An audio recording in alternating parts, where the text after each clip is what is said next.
അപ്പനും അമ്മയും കൂടി ഇന്ന് രാവിലെ തന്നെ കളമശ്ശേരി വരെ പോകേണ്ട ആവശ്യമുണ്ടായിരുന്നു. വൈകുന്നേരം വെയിലൊക്കെ കൊണ്ട് ആകെ ക്ഷീണിച്ചാണ് വീട്ടിൽ വന്നത്. അപ്പൊ നോക്കുമ്പോൾ അലി നല്ല ചോക്ലേറ്റ് കേക്ക് ഉണ്ടാക്കി വെച്ചിട്ടുണ്ട്. പക്ഷെ അത്രയും ചൂട് നേരത്ത് കേക്ക് കഴിക്കാനായിട്ടുള്ള ആഗ്രഹം തോന്നാത്തത് കൊണ്ട് ഞാൻ വിചാരിച്ചു എന്നാ പിന്നെ മിൽക്ക് ഷേക്ക് ഉണ്ടാക്കി കളയാന്ന്.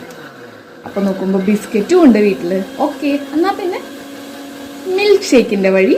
ഓക്കെ, അങ്ങനെ മിൽക്ക് ഷേക്ക് ഉണ്ടാക്കാൻ തുടങ്ങി കഴിഞ്ഞപ്പോഴാണ് ഓർത്തത് ക്രീം ഉണ്ടായിരുന്നില്ല. പക്ഷെ ക്രീമോ അല്ലെങ്കിൽ ഐസ്ക്രീമോ ഒന്നും ഇല്ല എന്നുണ്ടെങ്കിൽ നമുക്ക് തട്ടിക്കൂട്ട് മിൽക്ക് ഷേക്ക് ഉണ്ടാക്കണമെങ്കിൽ ഒരു കുറവും വരുത്തണ്ടെന്ന് വിചാരിച്ച് നല്ല അടിപൊളിയായിട്ട് കുറച്ച് ചോക്ലേറ്റ് സിറപ്പൊക്കെ അങ്ങോട്ട് കോരി ഒഴിച്ച് കുറച്ച് 2 പീസ് ഐസൊക്കെ ഇട്ടിട്ട് നല്ല അടിപൊളിയായിട്ടുള്ളൊരു മിൽക്ക് ഷേക്കാണ് നമ്മൾ ഉണ്ടാക്കിയത്. അത് നല്ല അടിപൊളിയായിരുന്നു കേട്ടോ. അതിൻ്റെ അടിയിൽ കേക്കിൻ്റെ ലെയറും ഇതൊക്കെ നമ്മൾ കടയിൽ നിന്ന് കഴിക്കണം അതേ രുചിയിലും അതേ ആ ഒരു ടെക്സ്ചറിലും തന്നെ നമുക്ക് കിട്ടിയിട്ടുണ്ട്.